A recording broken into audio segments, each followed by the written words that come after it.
Uh, there is a bit of a theme uh, developing with these meetings, and it's, as Lenin would say, this too is no accident. And the theme is, what in the world do we make of this phrase and its practice that, it represents a practice and the operational practice that it represents, controlled, unclassified information.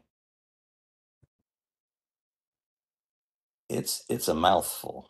Now, it's got a history, and I'm learning more about that, and we'll learn more about it tonight. Um, there are a variety of views about this.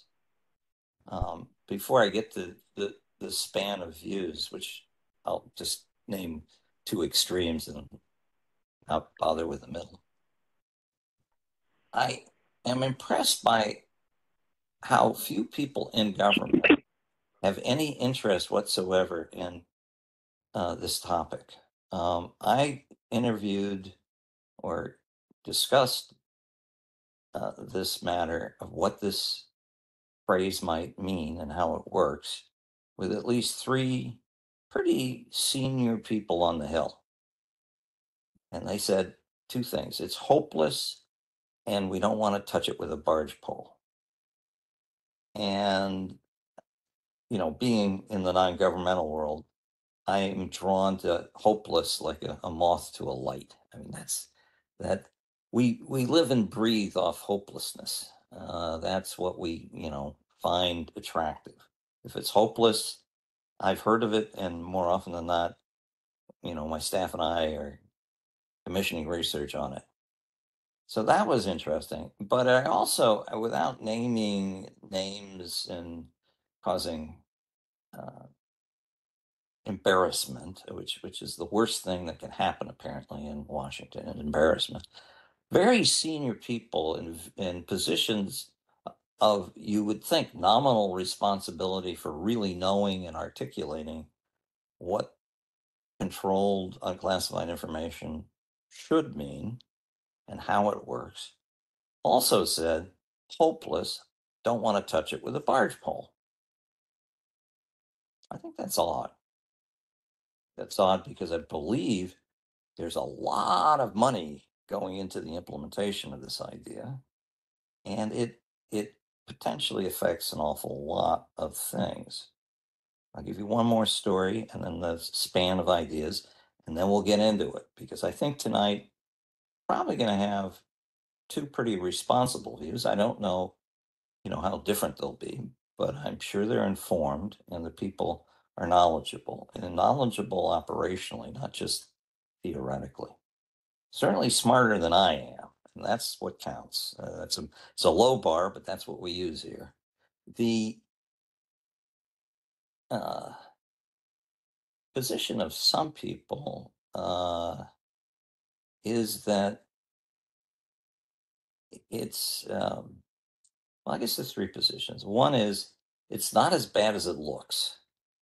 How bad does it look? Well, I had lunch with someone who runs a pretty important office in the Pentagon. And he said, well, he had gotten briefed on what he was supposed to mark as controlled unclassified information. And he threw up his hands. He said, I'm just going to, everything that passes my eyes is now, I'm just going to automatically make it controlled unclassified information. I said, why is that? He said, well, I was given the impression that if I thought it was important, even though it was clearly unclassified, the mere my mere possession and viewing of it and was enough to uh, taint it with sensitivity. I said, well, by that token, it would seem that anyone who had a clearance would have to be quiet about foreign and military affairs, including, I suppose, cabinet officials and the president. He laughed. He said, I don't think it's that bad. And then he paused. He said, yet. So that's one view, and that's not a very favorable view, and it's from someone other than me. You can tell what my prejudice might be. On the other hand, I don't know much about this, and I think a lot of people don't. A lot of effort's going into it, and perhaps there is a way to use this classification that makes sense. And I certainly want to hear about that because what I just described does not make any sense. It's a bad idea if that's how it's being used. So tonight we have two people who really know a great deal about these matters. Uh, John Fitzpatrick, I don't know if you bothered to take a look at his resume. Both of these resumes, I, I, I have real difficulty picking at them because each position, uh, it seems to be as important as the other, and they're just a very long list of things they've done. But and the reason John Fitzpatrick is super equipped to talk to us is I think he had a lot to do with uh, the promulgation and interpretation of what controlled unclassified information might mean and how it should work. He knows the history, is super articulate, has worked in the intelligence community, has worked these matters for private industry, which I think is really interesting and important kind of experience because certainly there are plenty of folks in industry that are complaining, and being able to be on the other side of the counter and work with them, I think will give us a real insight into whether those complaints are warranted or not. They may not be. Um, he also has worked in the White House. I mean, and he's worked as director of the kinds of organizations that oversee uh, classification and declassification. I don't know of anyone probably uh, as equipped to talk about this as him. And I really did not appreciate that till we had a long conversation, and I immediately recognized superior experience and knowledge. So I think we're lucky to have him. And then Ezra Cohen has worked, in the beast, in the Pentagon, working intelligence matters at very high level. Has worked at the White House on these matters, has advised the secretary, has been the chairman of the Public Interest Declassification Board, and he seems to have no lack of enthusiasm to continue to work these topics. That is unusual, is my impression. A lot of people, rightly or wrongly, give up. They move on to something else. So I think we've really got, I guess you would call it a dynamic duo.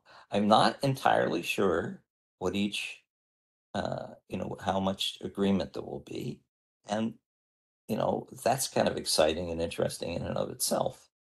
So with no further ado, there is a preliminary draft of a paper John has put together, and we shared it. There may be another version. If there is, we'll share that.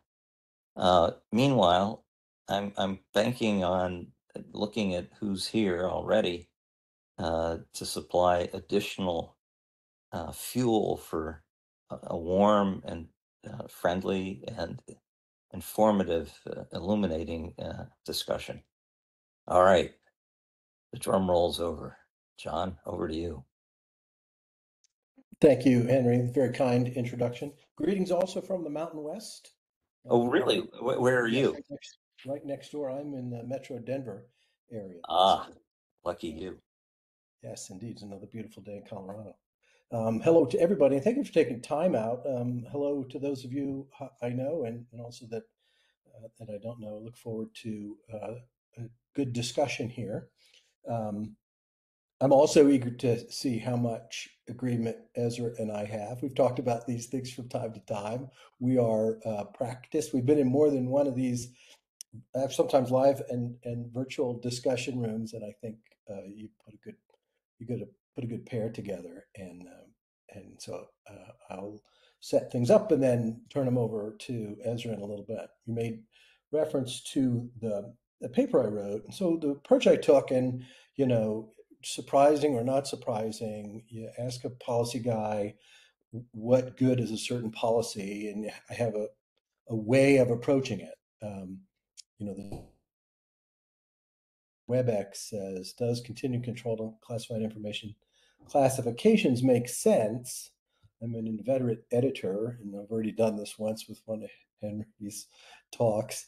I'm gonna say when we get to the end, discontinuing controlled and classified categories is a highly problematic thing to do. I'm not going to say it's not possible to do it, but the question posed suggests, well, couldn't we get rid of all of this? And my sort of policy reformers approach is rather, what do we have? Why did we start it?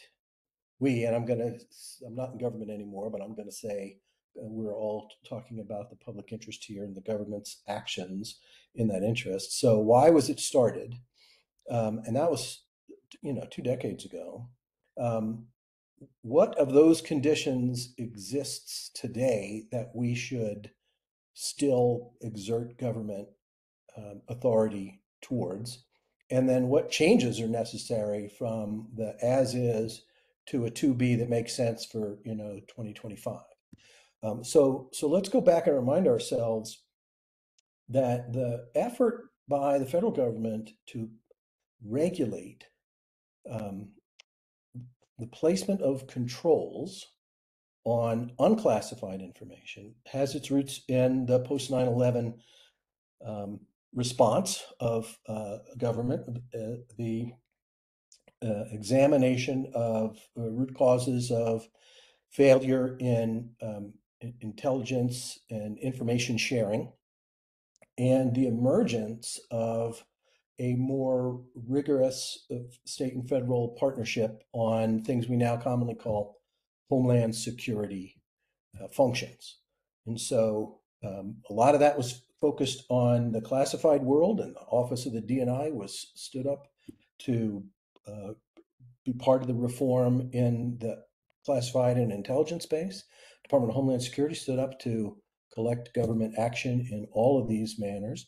And so, but a big part of this was about unclassified information, how it needs to be shared, how the barrier between classified information and unclassified information isn't navigated very well, and what improvements could be made to do that. The Bush administration did a study, this is Bush 43, and created the first CUI program framework. And they came up with the term CUI. They determined that there needed to be an executive agent. That executive agent should be the National Archives. They determined that it was necessary to create a registry of all the categories of controlled unclassified information. Part of their diagnosis of the problem was there's over 100 different category markings given to unclassified information that federal entities were placing marking controls on, sharing controls on, or access controls on, safeguarding controls. You couldn't share it with certain partners. You couldn't share it outside of government. All of the kinds of things that go into information control generally were being placed on unclassified information by government agencies in inconsistent ways. So it was inefficient. The term that the Bush administration put on it was the confusing patchwork, and they said we need to do something about that. And so they decided, after sifting through and cataloging all the categories of information, rather cataloging all the markings, they chose the term controlled unclassified information, and they established that the executive agent should work with agencies to figure out how to manage that information better. That takes you right up to the end of the Bush second term, and the Obama first term. They established a policy review, in this case, a task force that was chaired by the Secretary of Homeland Security and the Attorney General, and it included defense and intelligence and archives and all the folks that you would expect. It's an important. I left one thing out of the Bush administration framework, and that it was focused on terrorism related information. It had its roots in post 9/11 and the sharing of information around terrorism, protection against terrorism, response to emergencies, and all of these things around terrorism related information.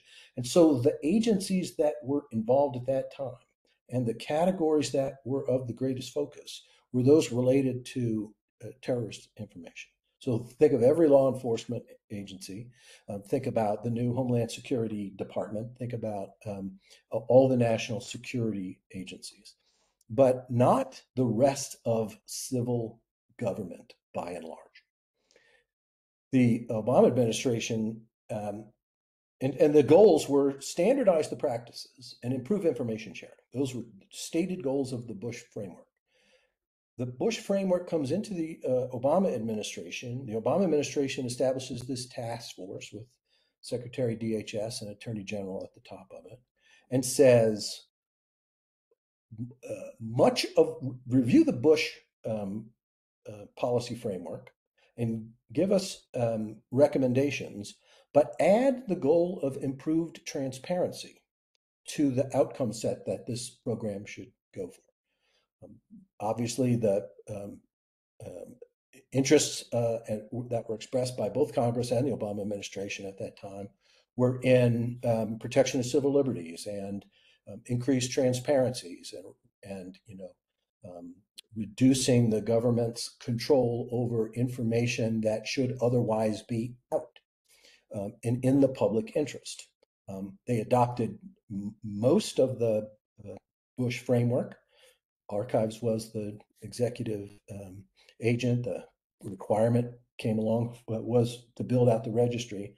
But these two changes were made. One, and these are fundamental changes to the Bush approach, and I think they are at the root of the frustrations with the program where it is now 15 years later. The first one was to include all categories of information, not just terrorism-related information, that government agencies would place controls on.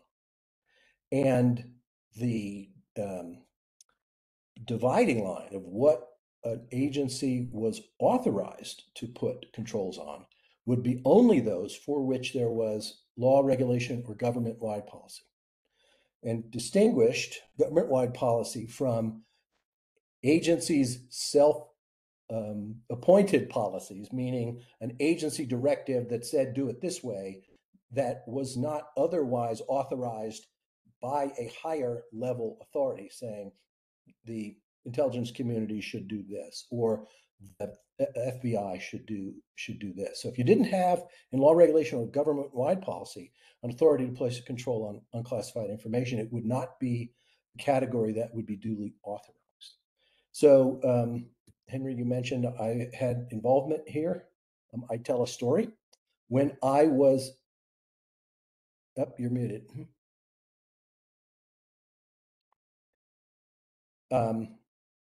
Hold on.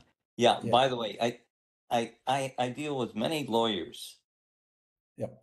and I actually spent 5 years studying law. I gave up, and one of the You got 2 years reasons, on Mark. Mark, I think, and Ezra, I think they well, spent 3 years, you right? do it long enough, you give up. The more you can be specific and the more stories you can tell, the better. And I Yeah. know that's not a lawyer-like thing to do, but it's the fuel of any policymaker. Yeah. Well, I'm So not an attorney, and you're not. I'm Okay. not, Well, then and you should tell as many stories as you can. and And I'm I I'm will. looking forward to even more stories in your draft memo, even if it Yeah, makes it very long. we I could do love that. stories. We I could love do that. stories. Okay. So the first story that I'll tell is when so all of the history that I described, I was not involved in, right? I was not part of the task force. I was not part of the Bush review. I was in the then new Office of the DNI doing classified information. I was the ADD9 for security, and I concerned myself with classified information. And as part of the policy process, the draft in 2010, the Obama executive order comes through in draft. And I look at it in my queue and it says unclassified information. I said, I don't have to pay attention to that. That does not affect my policy realm, and I see it, on it goes. And then 9 months later, I'm the director of ISOO and de facto the CUI executive agent. And now I have to pay attention. So I really start paying attention in the summer of 2011. And this is 8 or so months after the Obama executive order had been signed. And it had a couple of deadlines and a couple of tasks to do. And one of them was to build the registry, find all those laws, regulations, and government-wide policies that were already in the CFR or in something like an OMB circular, and or in the U.S. Code, and catalog them. You can find that registry today. It's been built out. It's hot linked. It's all over the ISOO website. And what you'll find is 150 or 60 laws and 150 or 60 regulations and government-wide policies that say the secretary is authorized to protect this, and or the commissioner is authorized to designate that. And sometimes it's more specific, but oftentimes it's not. And so you get the breadth of, because it's everything in code and policy and regulation. It's a vast number of topics. You can look down the top level of the CUI registry and see things that are related to national security, but many, many, many things are not. And so we might get more focused on the Venn diagram where classified and CUI overlap, but CUI by definition has no overlap with the world of classified information. If it causes damage to, this is part of the definition, if it causes damage to national security, it's not CUI, it's classified information. And so what's confusing about that is every agency that deals in classified information also deals in controlled unclassified information. So it's a bit of it's a policy distinction, but operationally, the communities that work together in any pocket, whether that's diplomacy or intelligence, defense, homeland security, law enforcement, or somewhere over there, federal taxpayer information and the Treasury and Department of Education, all of these pockets, all these. Sorry, Mr. Fitzpatrick. I think I accidentally muted you when I was trying to mute another caller. You just have to unmute yourself. Okay. Thank I'll you. just go back to the beginning and start over? No. No. So what I was saying was classified information, controlled unclassified information live together in those agencies' operations. But when you're talking about them from a policy standpoint, they are distinguished from each other absolutely. And so calling CUI classifications is a bit can be confusing when you're talking about them as what are the policy changes that we might make.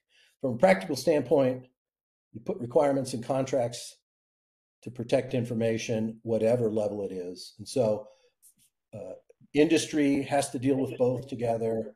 Acquisition organizations in the in DoD or in the intelligence community have to deal with them both together. And so it's important to understand the way these requirements are conveyed across government and outside government, and to sort of help distinguish them. So in any case, ISOO then had the challenge of creating a uniform set of handling practices and safeguarding practices. And that included what kind of cybersecurity standards would need to be applied. I think this group and parts of it have already had a separate conversation about CMMC, so I won't say anything about CMMC specifically, but the NIST standard that is enforced by CMMC was developed by a team that I put together between NIST and DoD and NARA in order to figure out how to place let me back up. The Obama executive order said, if the government's going to place controls on unclassified information, it can only do so for CUI categories. The DoD wanted to place controls on systems that contractors had DoD information in. And so the only way those two policy ideas come together is if the standards are applied where CUI is at play. And so if you didn't have CUI, DoD would still be looking for ways to place controls on cybersecurity controls on unclassified networks that handle DoD information. But that's how those are joined at the hip. The CUI Council worked out a regulation. Here's how you mark it. Here's how you handle it. Here's who you can share it with. Here's how you put it into contracts with other partners, non-federal partners. Here's how you handle it in international information sharing agreements. All the things that are sort of ordinary. So agencies are then left with the implementation challenge to do that. Henry talked about the cost of implementing CUI, and cost of implementing CUI is you can appreciate it in terms of changes required to information systems, all the things that are done, cybersecurity controls, enabling marking, enabling encryption. All of those things are done in information systems and bring changes that have to be funded one way or another. They're funded one way in federal agencies through the OMB process, and out in the contractor world through the acquisition process. And yes, change is always cost money. I want to go back and remind everybody, and I'll stop and hand it over to Ezra shortly. This isn't all new at this point in time.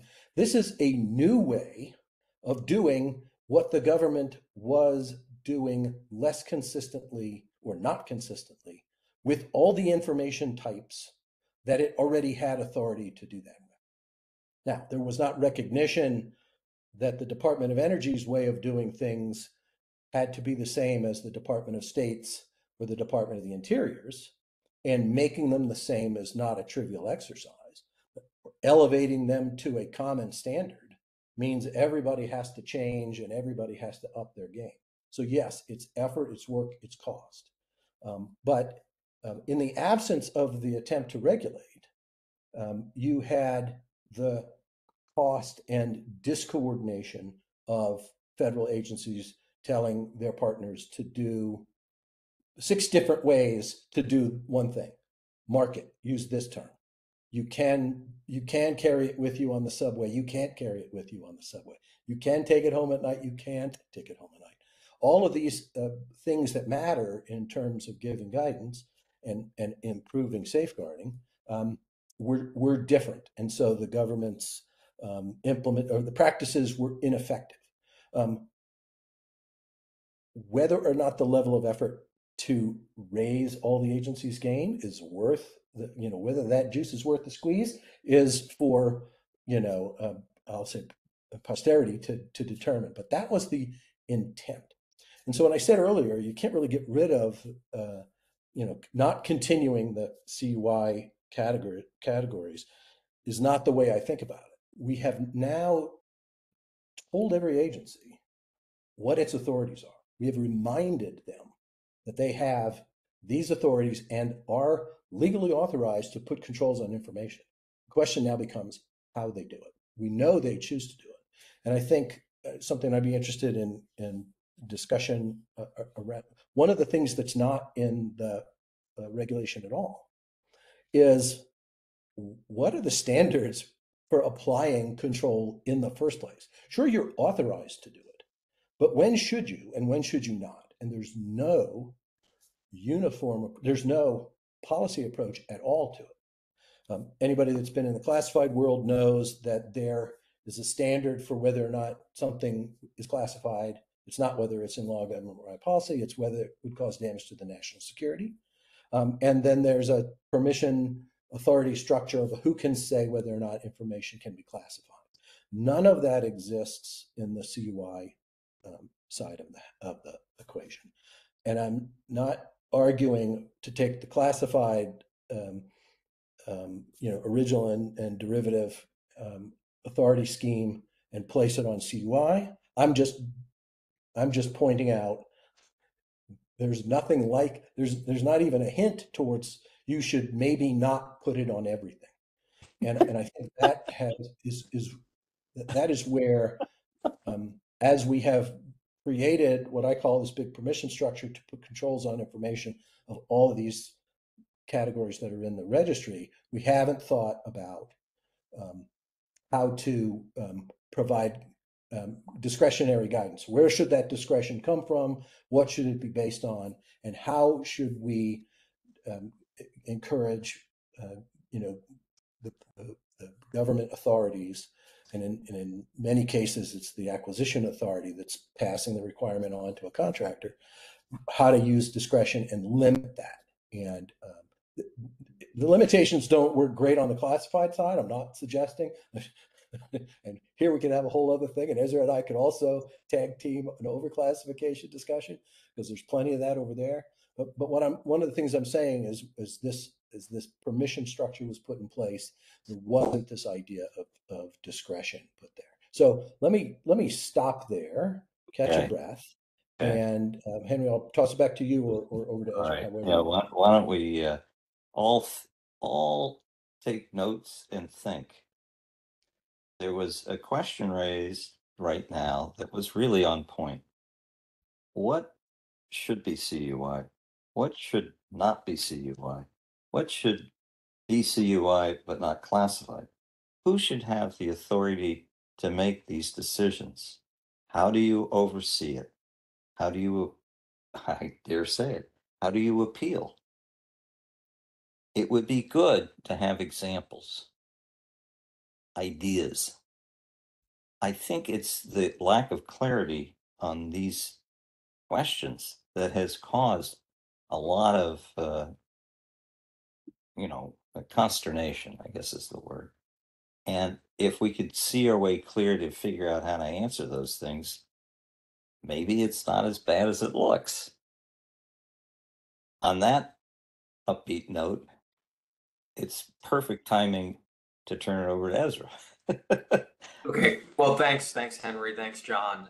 And I'll just add one other question, and this is kind of where I was going at the end of what I was going to say. But when does the protection end? When does the document no longer need to be controlled? Because right now, that doesn't exist in the current system. There's no automatic declass or non-controlled date.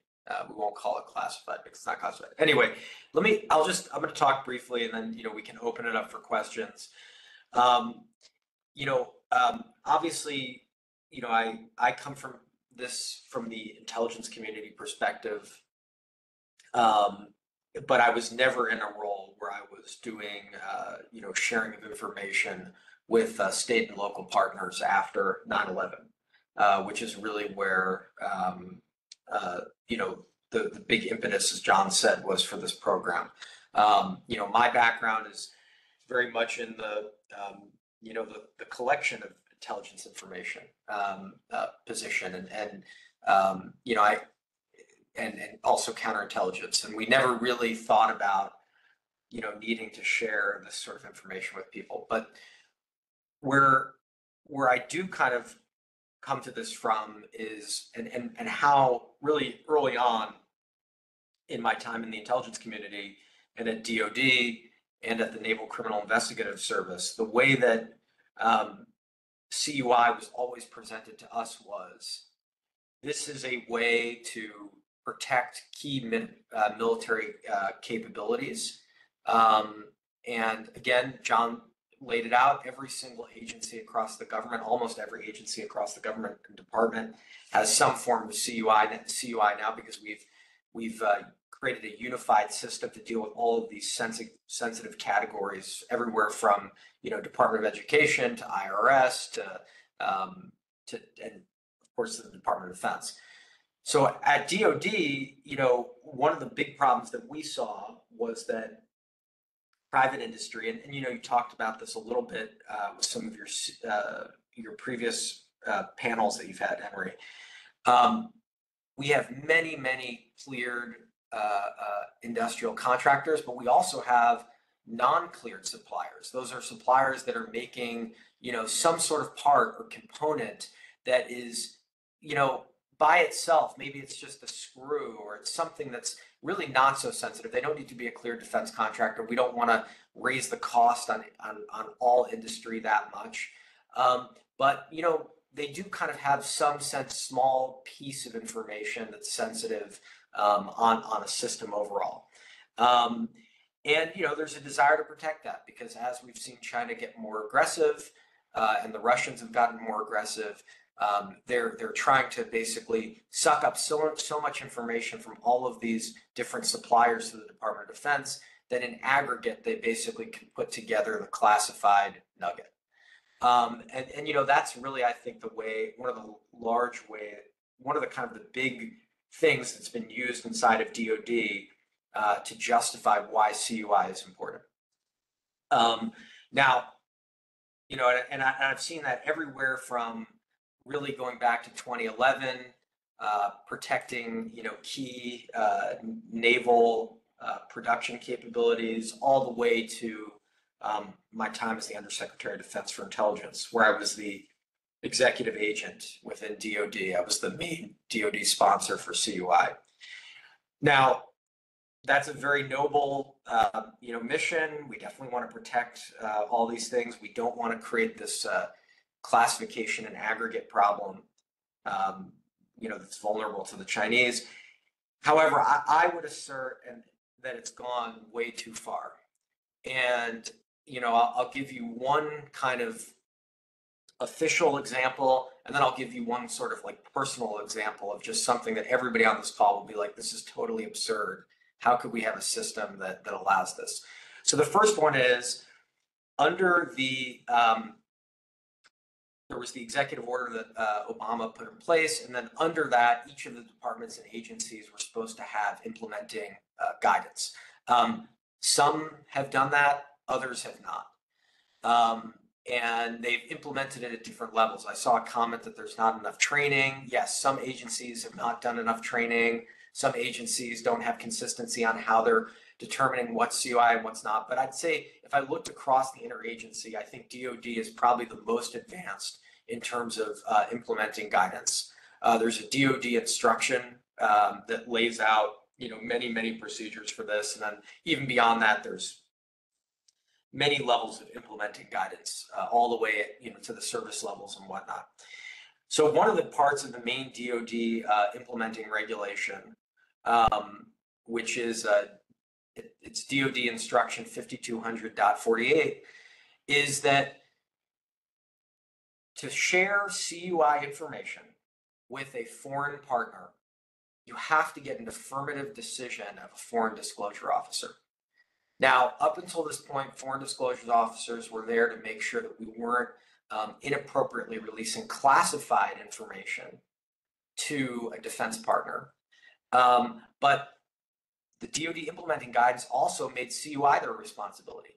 And what happened is, as CUI was stood up within DoD, by the way, that did not exist for FOUO information. We didn't have to go to an FDO, foreign disclosure officer. But as we swept up more and more into CUI, what we really saw was that having to go to an FDO, that's a manual process. There are only so many foreign disclosure officers within the Department of Defense.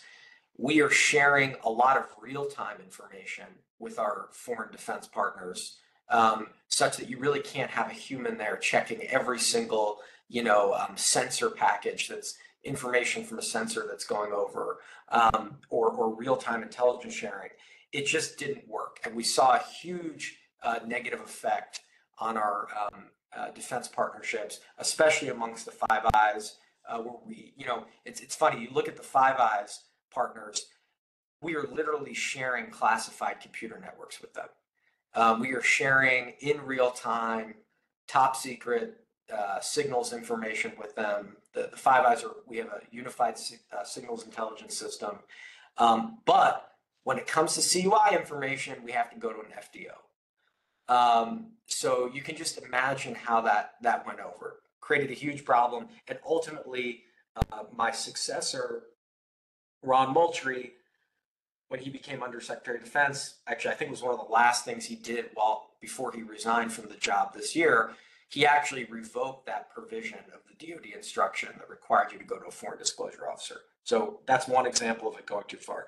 Another example, and this is just a personal one, but I have like a million of these, and I'm sure anybody that's been in the government does, and I'll use one from the PIDB.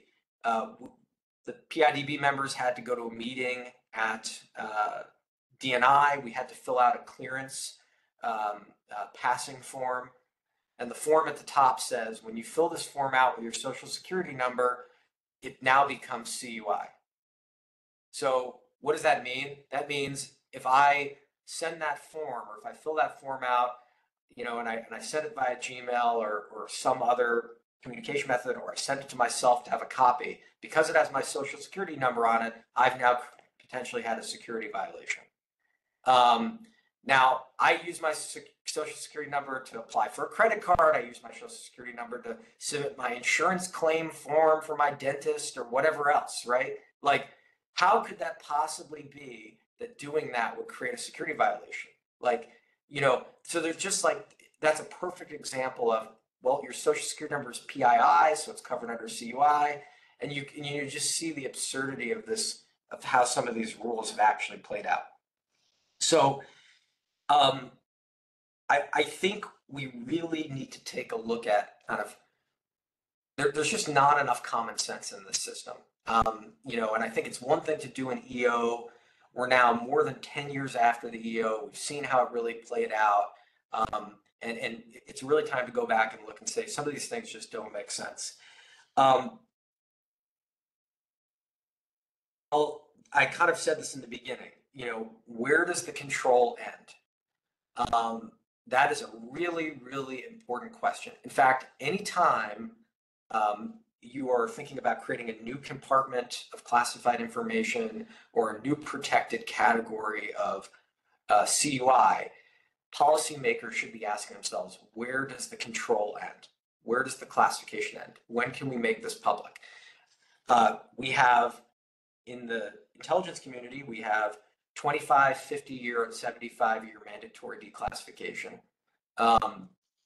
where that information has basically reached the end of its expected cycle where it needs to be secured.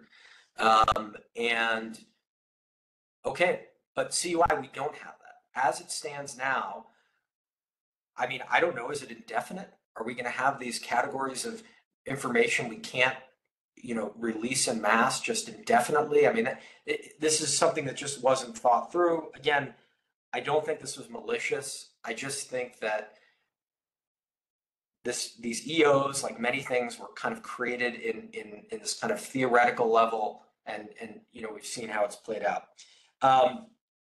Okay, last thing, oversight. Who is overseeing this program?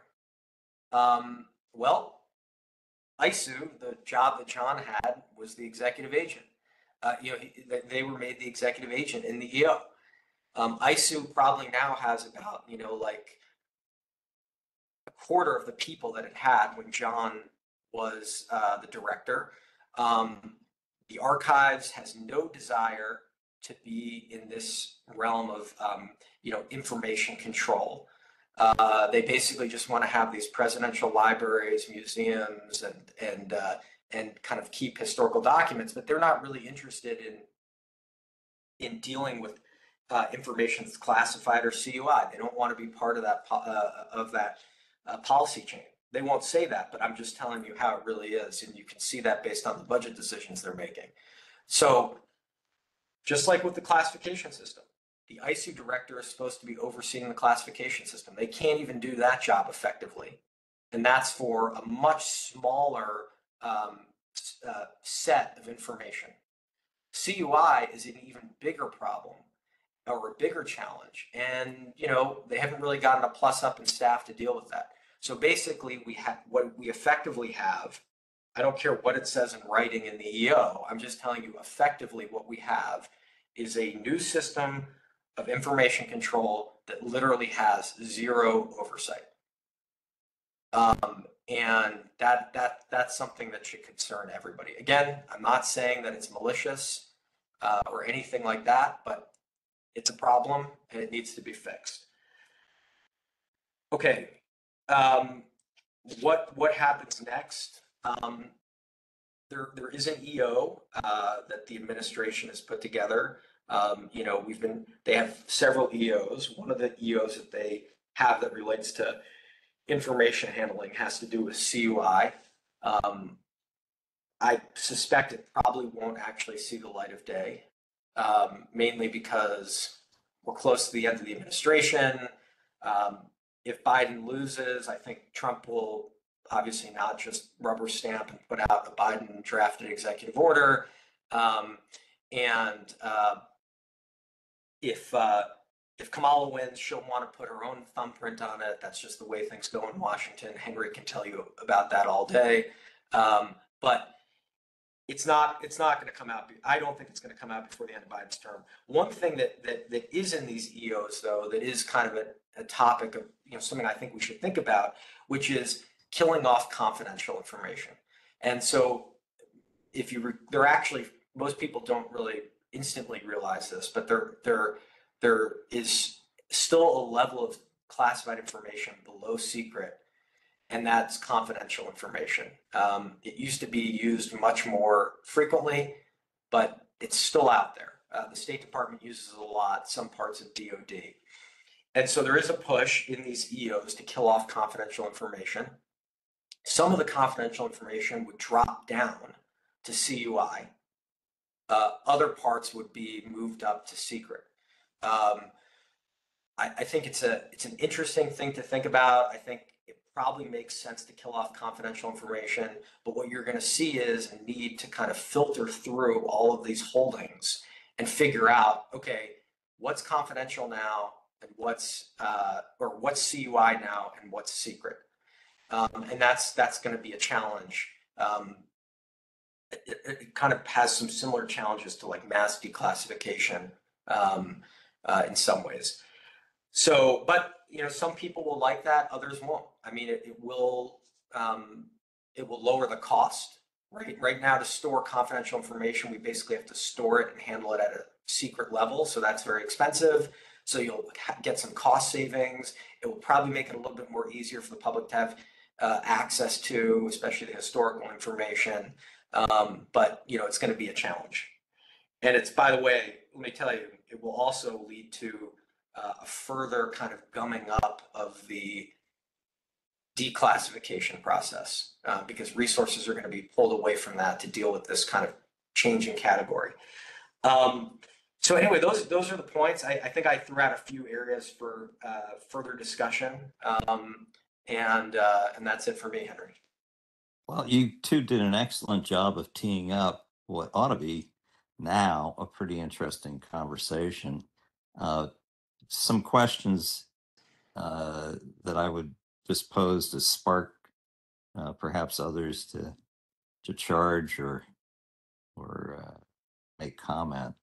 I am reminded as what little I hear and what little I've read, and admittedly, I suspect that, you know, there's lots more that one can read about CUI and where it comes from, given that the categories exceed 100 functions, which is bewildering.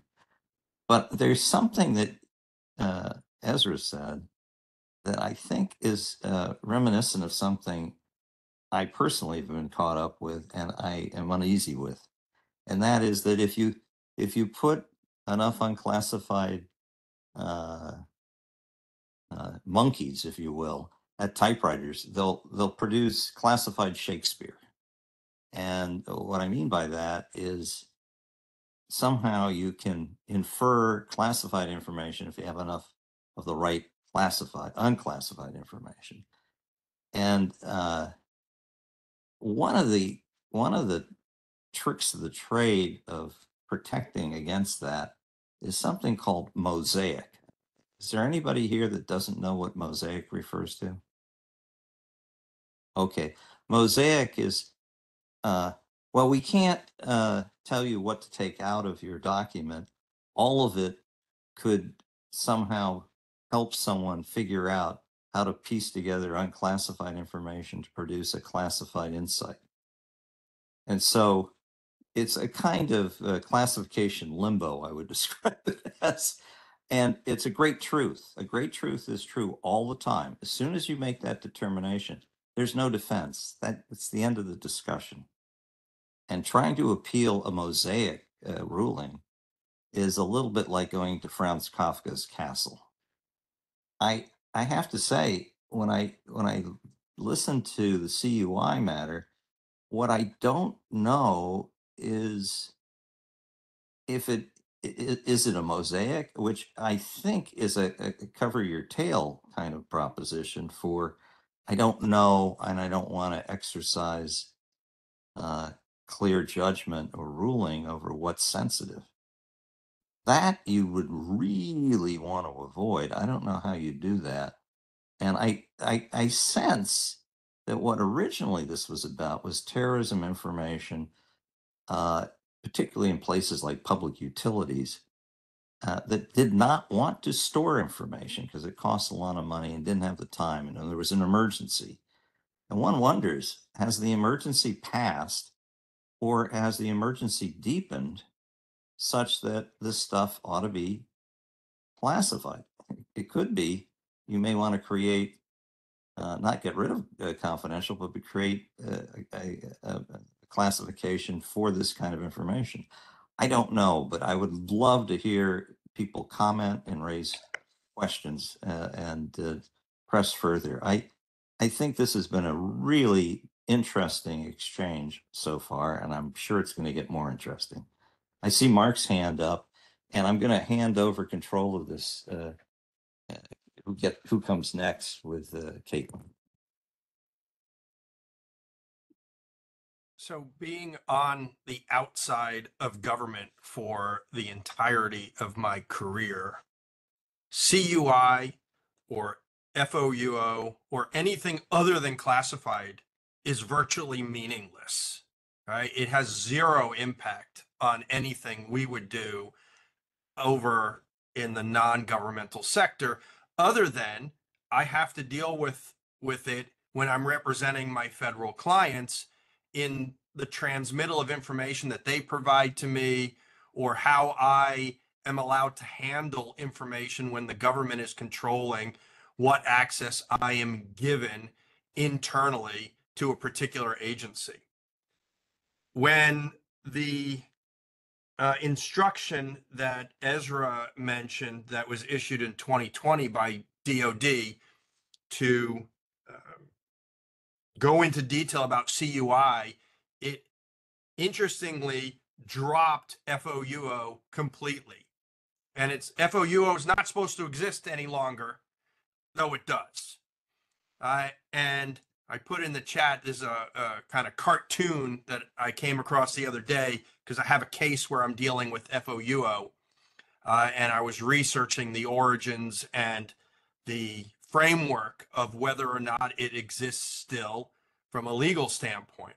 And my question to you guys is, can either of you intelligently articulate to me what the hell the difference is between FOUO and CUI? And you guys touched on it a little bit, I think more you, John, well, both of you. Who has the authority inside the government to decide whether something marked, whether FOUO or CUI isn't, if they want to give it to someone outside of the government? So let me take a shot, Mark, and thanks for the question. Good to see you. The way I answered the FOUO question was FOUO had no definition in national level policy. It was a practice found across the government, but that practice was not authorized by or derived from any national level authority. There was no law, regulation, or government-wide policy, to put it in the CUI framework, that said, you may do this in these instances, and here's how, which are, more or less the sort of plain speak purposes behind Reg creating a regulation for CUI. So CUI had an executive order. It anchored its authorities in law, regulation, and government-wide policy, all of which have deliberative procedures before they get made, right? The statutory process, the Administrative Procedures Act governing regulation and government-wide policy, all of those things, there's some recourse for the public interest to engage on before that authority is granted. FOUA was just a way of saying, I'm not sure everybody should see this. And so it developed into a practice that was taught to people in various agencies on the first day and put FOUA at the top. So there was no handbook. There's no, in people that were seeking answers, there was no place to go to get them. The place to go in each, the idea in the regulatory approach was that to create a program office in each agency that would be the place to go to get the answers of the type that you ask. So the regulation says, here's how to do handling, marking. Ezra, there is a little bit in there about what they call decontrol, but it does not answer any of the questions you rightly ask. So the term of art is decontrol, but the practice of it isn't really well established at all. But there's supposed to be a program office and a designee in each agency that's supposed to put into their agency's directives in the way that DoD did with 5200.48. Here's how to do it here. And if you have questions, here's who to go to ask. That would include, do I have to mark this? Can I unmark this? Can I share this with these people? Does this stuff last forever? Or at what point does it come off? And so that was the idea. Staffing that is a funding thing, whether or not that person in an agency has a voice that can be heard or can, how long it takes them to promulgate an internal regulation, all of these sort of standard bureaucratic challenges to, internal administrative practice. That's what, I think is, holds these things up. But at some point, it's given to an office in the department to be the resource. And those officers contribute to the COI Council and engage, or we're supposed to, if ISU is continuing that practice, to help each other implement. Huh. Well, I have a question.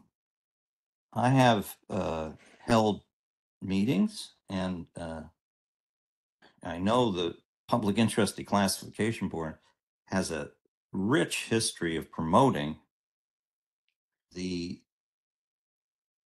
automating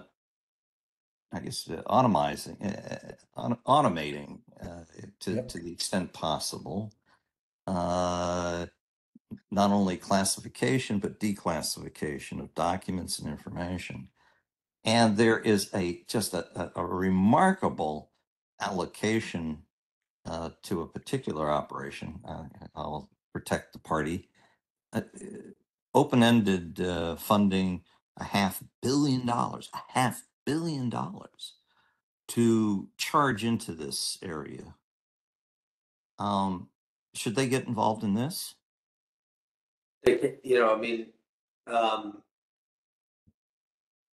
Have they solved the first problem they set out to solve yet? Well, of course not. Okay. Don't be silly. Well, that's kind of the answer. I mean, this is like the perennial problem with government, which is like in like these offices within the bureaucracy. I mean, we're seeing this.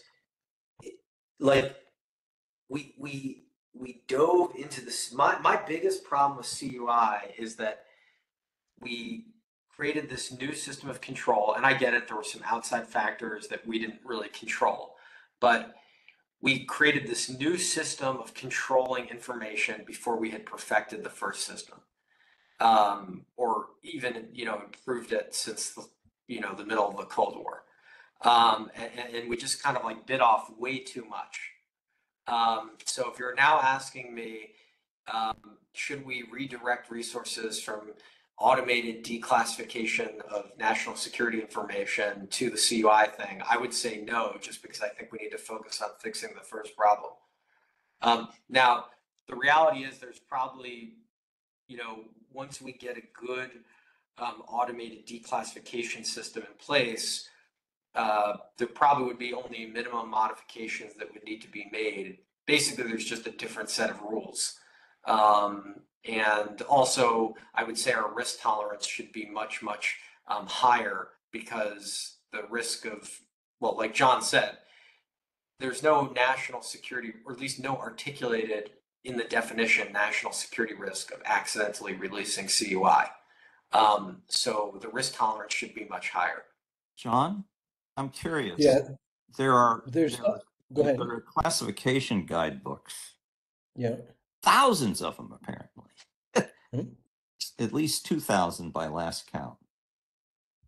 How many guidebooks are there for CUI? I don't know. I don't know. There's not a CUI categorization guidance. There's the with Cohen, registry. right? There's the registry. Just The registry says these are the topics that can be authorized, but it doesn't. It doesn't then say, and here's how to apply, and who gets to say they can apply federal taxpayer information category, right? If I'm sitting at the CIA, as I once did, I can't apply the federal taxpayer identification CUI category to things I produce. That's the Treasury Department's bucket. And so there are things, if I recall, there's even guidance that says, here's how you can determine whether or not everybody can use a category in the CUI registry, or only certain folks can. And that was intended to be restrictive, right? Not everybody should be labeling things for maritime waters, international agreement protection information, whatever that one is. But certainly the U.S. Navy and the Canadian Navy are doing it up in the Northeast, and the DoD is doing it all over the world. So certain categories need to be used in multiple places, and certain categories only need to be in one place. But there's not then a booklet or a requirement for somebody to write a booklet that says, okay, if you're charged with the federal taxpayer information category controls, here's what to put it on here, and here's what not. Right? Well, that's interesting, Ezra. Without those, there's also not a common set of outcomes we're trying to avoid, because the categories are different. It's real easy for me to say violations of the Privacy Act. Everybody is an expert in the Privacy Act now because it's printed on where HIPAA. All of these things are categories in law, and that put controls on the government's use of unclassified information. So they're categories, right? Yeah. And they're used all over the place. That's not the same as CUI in a Navy contract, where they say, this part of the torpedo is controlled by, classified information guidance, and this one is, CUI. So the range of ill effects is very different. But all this makes sense. But Ezra, this is a yellow flag on the playing field. Without the guidebooks, it's really hard to automate.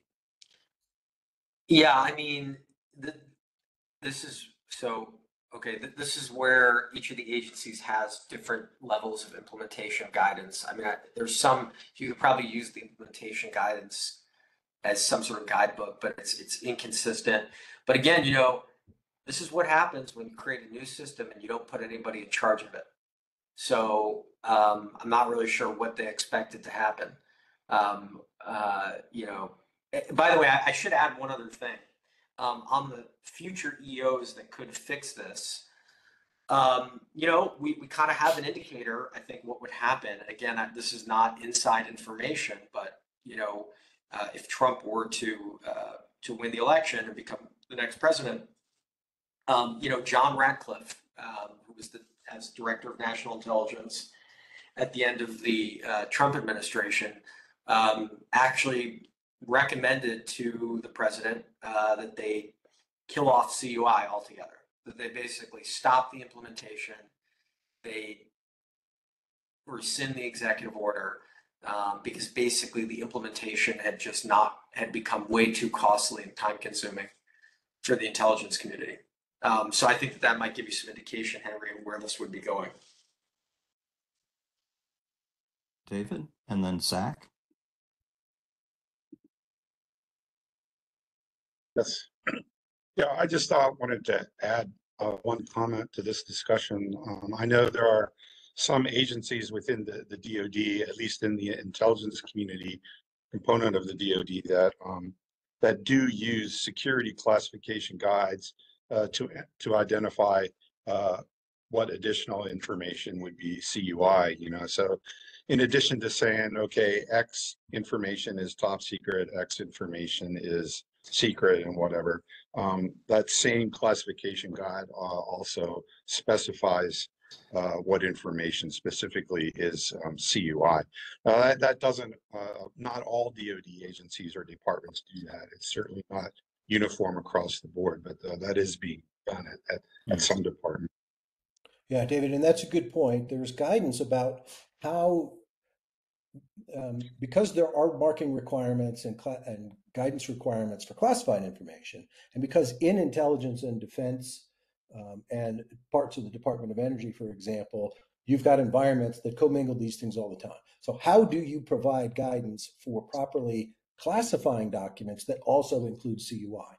That would be the instance that you describe, where there's already a classification guidance requirement, and they interlace the CUI requirements. It might be an agency's choice to provide CUI categorization guidance. It's not a requirement, and it wouldn't.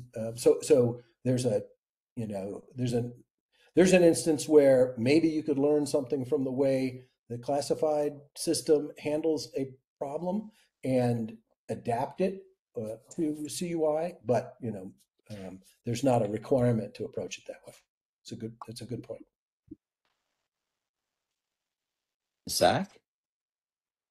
Hi, everyone. Sorry, I put my hand down, but I just wanted to emphasize John made this point about, teaching people how the classification registry category should be, what the objectives are. And this is where I said in the comments too, like I got DoD acquisition, I got there, they made me take mandatory training, one which was CUI, and it was like, here's a history of CUI, and it has to be tied to a law regulation.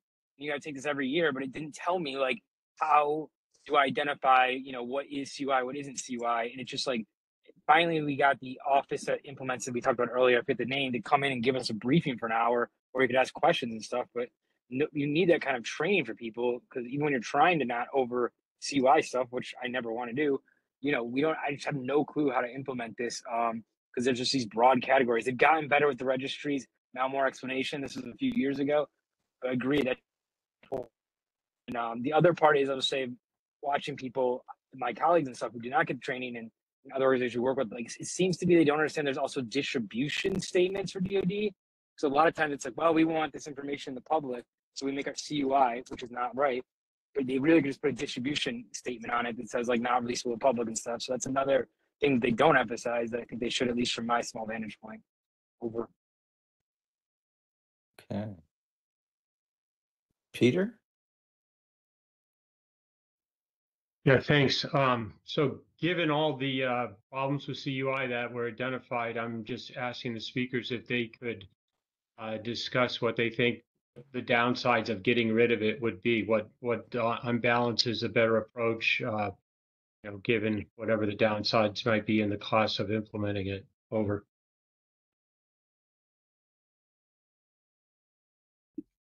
Ezra, you want to go first? You want to? Yeah, jump in? Look, I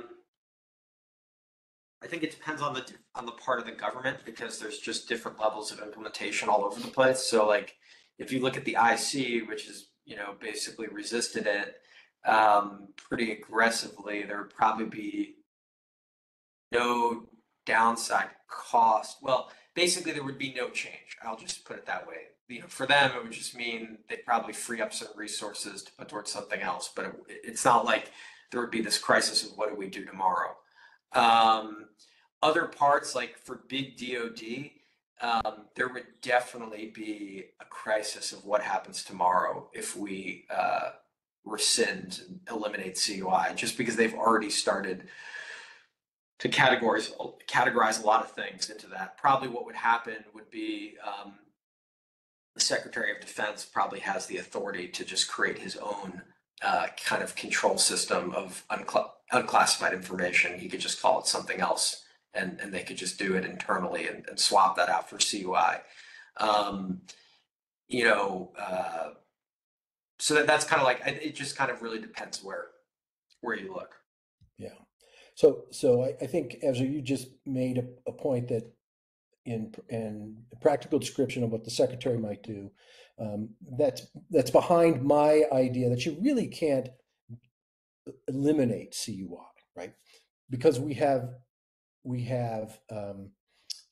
reminded everybody that we do this, meaning we place controls on unclassified information. It has implications, whether that's for citizen information that the government holds, Privacy Act, Treasury Act. That's important stuff. Citizens still expect that stuff to be protected. You're going to do that on paper with people and in systems and in buildings where those people and systems are. So there's got to be a set of standards, right?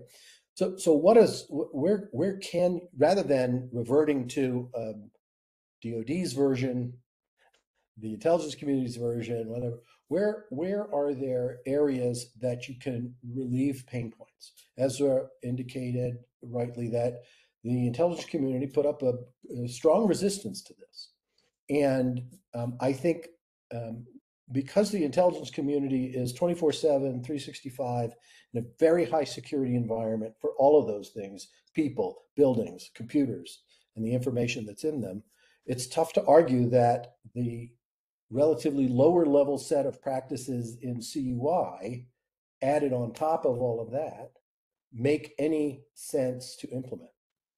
Now, I'm going to make a joke here, and I'm going to say the intelligence community isn't going to realize a bunch of savings if they get relief from those requirements, because they haven't done anything to implement, and that's an overstatement.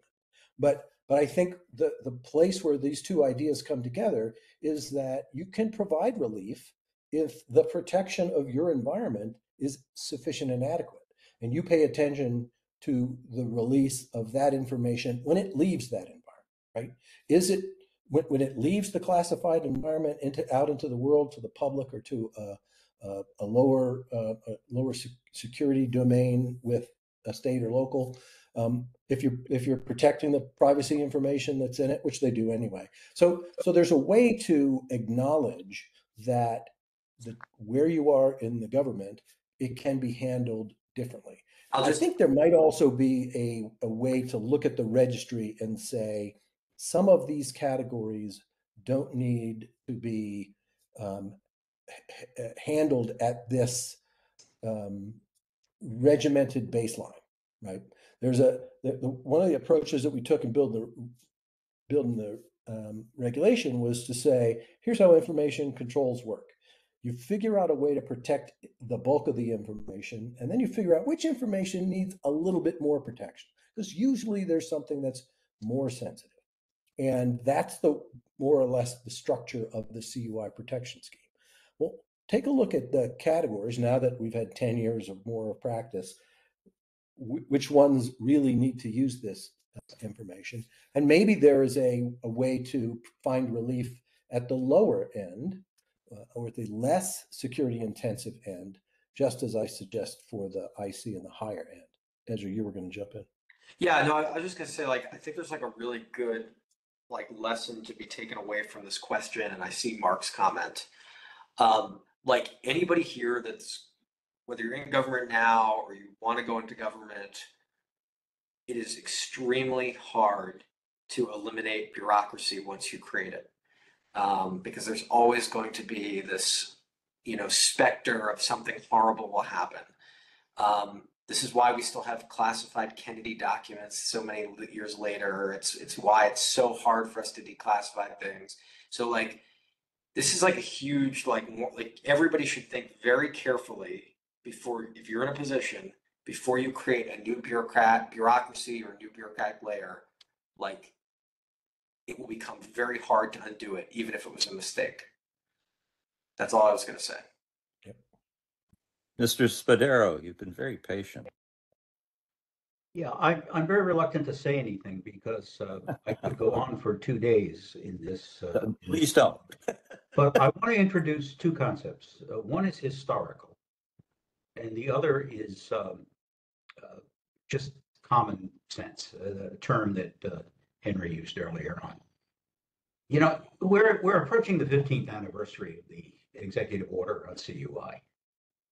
It has been something that I, with all due deference to John Fitzpatrick and the problems that he was facing, we were approaching a kind of explosion back then of everybody had to have their own classification. I mean, we had law enforcement sensitive, we had this and that. We even had something called NYPD secret, for goodness sake. And John took that on and said, look, this is 250 different people calling things by names, and they had no way of controlling it. So they decided, after many years of work, to get an EO. And you know how long it takes to get an executive order through. The problem that I see here is that the historical aspect of this, I'm old enough to go back. I mean, I'm going back to damn near after World War II. There was something called Defense Technical Information, and it had a logical, common sense basis to it. It were things that, like the design of weapon systems, where, you know, guys, it would be a little bit easier to keep the bad people away from developing countermeasures if they didn't know some of these things, frequency hopping details and things like that. And all that made sense, and that developed into the DFARS eventually. Which predated the new attempt to put this into the FAR clauses. Meanwhile, everybody is a whole of government activity. And the lesson we've learned is that if you attempt to do a whole of government activity, most of the government isn't going to play because either it doesn't know how to play or it just chooses not to play. The IC examples are good, the NSA initial example, Homeland Security wanting to have its own set of rules in parallel to CUI at the national level, the lack of certain legislative or statutory penalties if you violate it. But there are, in the midst of this, a whole lot of very, very sensible things, like the HIPAA law, and the fact that there are certain aspects of critical infrastructures that you probably don't want to have a roadmap for bad people to have. And so you try to protect it as best you can. And I'll get back to that in a moment, because I think with the advent of time, but there's a question that I want to ask first, to which I, for 2 years, have not been able to get an answer. Back about 2 years ago, there was an effort coming out of the NSC Executive Secretary to set up an interagency policy coordination group, which was tasked with looking at the executive order for classification and the executive order for CUI, and asking the questions, should these be modified substantially because of their cost, complexity, hard to implement issues? Both of those executive orders, should any of them be eliminated? Or should they be combined into some new master executive order? And they were given a year to go across all agencies and report back to the NSC on this. And I believe that report simply has disappeared into the dark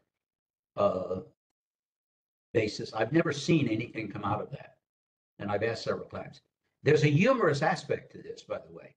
When the NSC Executive Secretary issued the memorandum to all cabinet agencies across the government, they stamped the darn thing FOUO, a CUI category that did not actually exist at that time. And because of that, they couldn't distribute it widely. So they had to take it back and un-FOUO it, which meant they crossed off the FOUO on top and reissued it. So along John's just recent comments here, it might be worthwhile for somebody to sit down and say, now, what is seriously at risk here with regard to unclassified information? And I keep reminding people that the middle name of CUI is unclassified. If you want to create a new classification system based on the wild success we've had with the existing classification system, go forth and do that. You can spend time and money in infinite amounts. But there are things in here that we need to protect. I'm clear that there's medical privacy. I am absolutely certain there are things in the Defense Department that are very worth protecting. And you want to do your best to make sure you don't make it easy for people. But there's a very curious thing that we discovered when we were studying CUI several years ago. The very existence of an organized set of categories and subcategories of CUI provide an excellent roadmap for somebody who wants to find out something in the federal government as to where they should go look. Because it is basically a very organized mapping of unclassified information. So the question that I have is, what happened to that all of government NSC effort? And the second thing I want to point out is an observation I've had for years. I mean, I could go on with cost and complexity and acquisition issues and what any individual risk-averse person in the government could do simply because they want to classify it as something. And I use the term classify because they're putting a restriction on it, because they don't want to have any blame if it gets out and bad things happen. But is there some way that we could narrow this whole thing down and simplify the program to an implementable program? Because right now, the program has not been implemented for 15 years because most of the government is not playing. They're not adopting this. And this is always a problem with new policies and new procedures. But I must emphasize, while there is a real reason to protect certain things in defense, in the critical infrastructure, in the medical world, I don't understand, never have understood, what needs to be protected in the national monuments of the United States. But there is a category for that information. And I would just love for somebody to explain to me the grave harm that's being done to the national security by knowing too much about our national parks and things like that.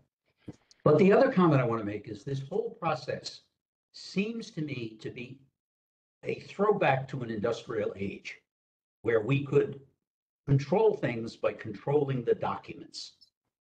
The document is a physical thing that had stamps on the top and bottom, and you knew what happened if you did bad things to it in the classification system. I found out the other day that the latest NVIDIA chip, which has well over 200 billion transistors on it, that's not a mistake, over 200 billion. They did a test on it, and it could read and absorb and retain the entire novel Moby Dick in 1 second. Now, I contend that given that kind of access to information, because all of the CUI information is derivable from other unclassified information, that I suspect that some of these algorithms can discover what you're protecting by the CUI in due time on its own. So the question could be asked, is anything protectable now? We have a good handle on some of the higher classification activities because we know who sees it and we know exactly where it's written down and when and how you can get access to it. But in terms of things that are just, they were derived from the normal course of business, I wonder whether AI can't actually recreate it on its own. And there are all the crazy dichotomies that we came up with. Now, I know it no longer exists, but remember the old littoral combat ship? It had an engine in it, and that engine was protected. The design details of that engine were protected as effectively CUI. It was defense technical information. But the very same engine is used in all the cruise ships around the world. And the manufacturer would ask the question, well, is it CUI or isn't CUI? Depends who I'm giving it to, doesn't it? And things like that. So I know we need to simplify this thing. And I know at somewhere there's a core of things that need to be protected. Or could they be protected just in the normal unseen hand of doing business? It is in a company's Okay. own interest to protect. We are definitely going to have you Well, as a speaker. Okay, so let me respond. But Henry, can I I will, respond? I want to ask John a very interesting question here. John, when you left the problem, when you left ESO, how many categories were there? I think it was like 250 classifications that you were trying to winnow down at that point. So there was no winnowing down. So I know that. Let's be clear. Yeah. They exist in law, regulation, government-wide policy. The federal institutions created them with whatever authority they had and purpose they had. Whether that's the right construct for a program, I think it created something too big. But there was no effort to winnow it down. It was to define it. Okay. There were 157 laws and 150, almost the exact same number of regulations and government-wide policies. Now, often the regulations and government-wide policies were actually implementing the authorities that were in the laws. And so the number of entries in the registry, and it's probably grown, didn't one for one relate to the number of categories. I put in the chat a link to the CUI notice about the NSC process that you described. I don't believe promised a report. What it tasked the interagency with doing is what Ezra was talking about, which was to create proposed revisions through the interagency process to executive orders for classification, classified national security information, and CUI. Those, as Ezra pointed out, the Biden administration has been working those through the process. And, I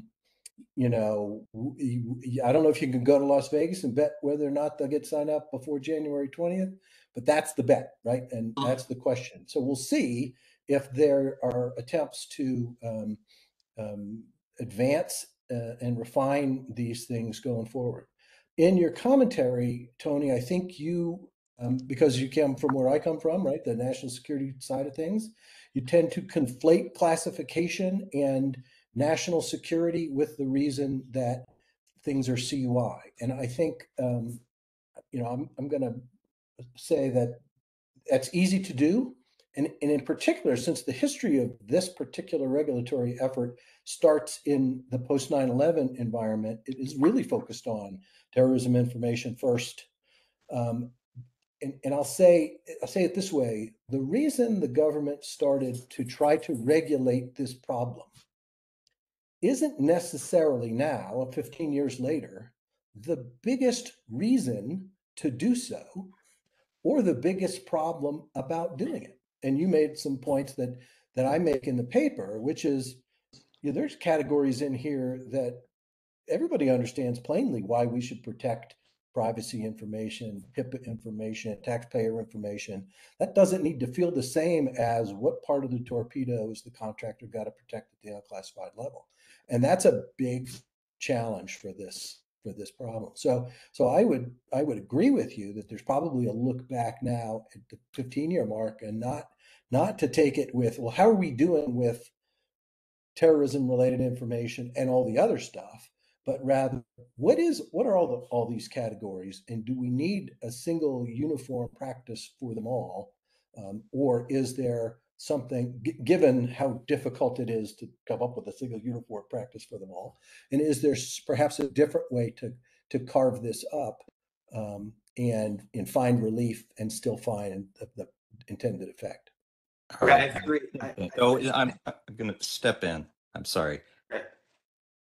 We have to preserve. Oh no, Ezra, if you like to comment. I just want three very quick responses. So first of all, why protect the engine on that ship, even though it's the same as a cruise ship?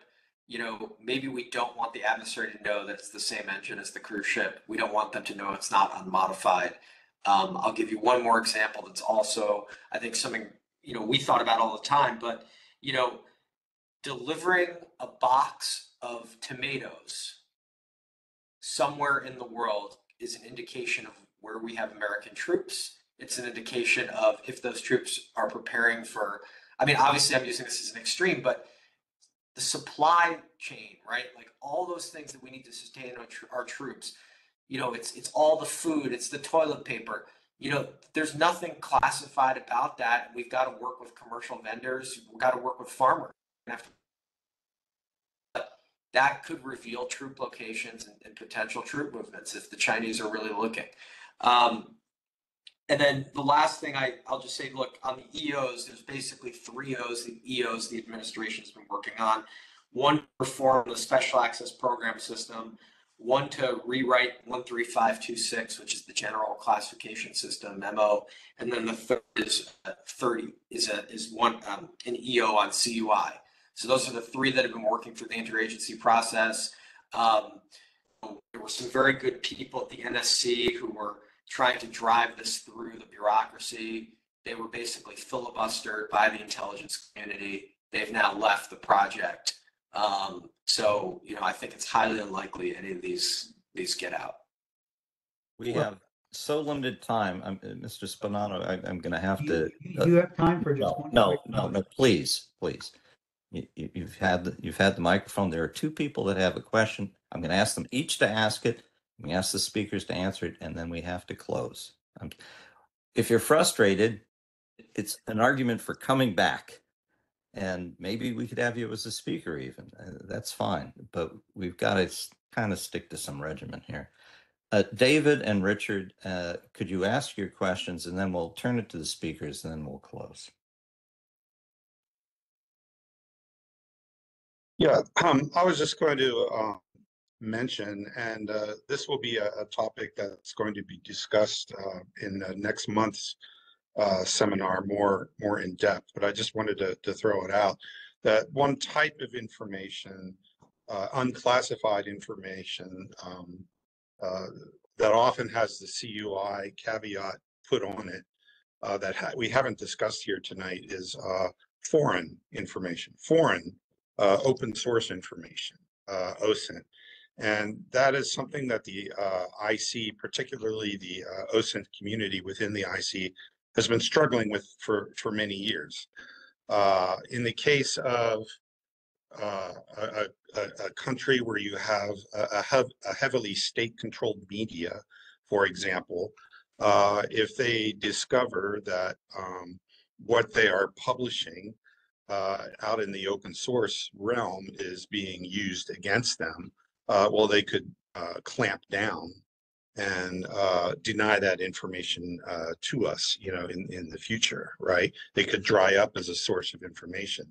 Same thing with social media exploitation. If bad actors, using, Twitter, X, whatever, or Facebook or whatever, Telegram, are discovering that the comments and posts that they're putting online are being used against them, then their commands or organizations or even self-discipline could result in a drying up of that information to the US. So it becomes problematic because it's unclassified information, it's open source, but do we classify it for that reason or not in order to protect sources and methods? The current solution is to apply a CUI marking on it a lot of times. So, it's just a question, that I raise for contemplation. Is that a case where we would want to keep CUI or some other similar caveat in order to protect that kind of sources and methods information for OSINT? Or is there some other solution to that particular problem? Okay, Richard, you get the last question, and then we'll turn it to the speakers. And then, David, you will have your day in front of us soon enough. Richard? Richard, there you are. Which Last Richard are question. you? Yeah. I don't have a question. I just wanted to compliment you. This Richard does at any rate. So thank you, Henry, for a very well run evening, at least from my perspective, having lived through and continuing to live through it. If there's anybody that, like myself, that has a continuing TSSCI clearance and is forced to go through the process every year of relearning and revalidating and reconfirming that they understand all the implications of CSI. It's a real challenge. Thank you very much for organizing this. Well, I'll end with one question. Is this a topic that the Public Interest Declassification Board feels comfortable holding investigations in or discussing? Are you asking me? You bet. I'm not here speaking for the board. No, I know. That's the reason I asked. If I was asked to vote on, if we were, the board votes on things, my input would be the board was created to really deal with the classified information issue. We problem first. The CUI thing is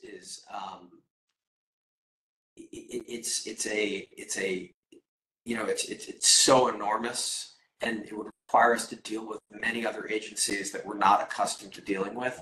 I think the board needs to focus on the classified information problem. That actually is a coherent answer. And I'm just curious, is there anybody in Congress that should feel that they should have oversight? And if so, does anyone imagine who that might be? Sure. It should be. So first of all, the Government Accountability Office should absolutely be looking at this.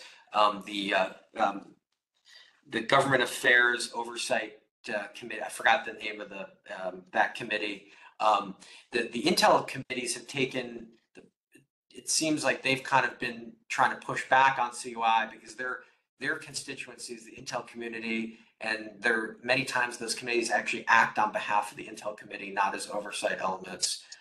So there's some that's kind of the dynamic. Yeah.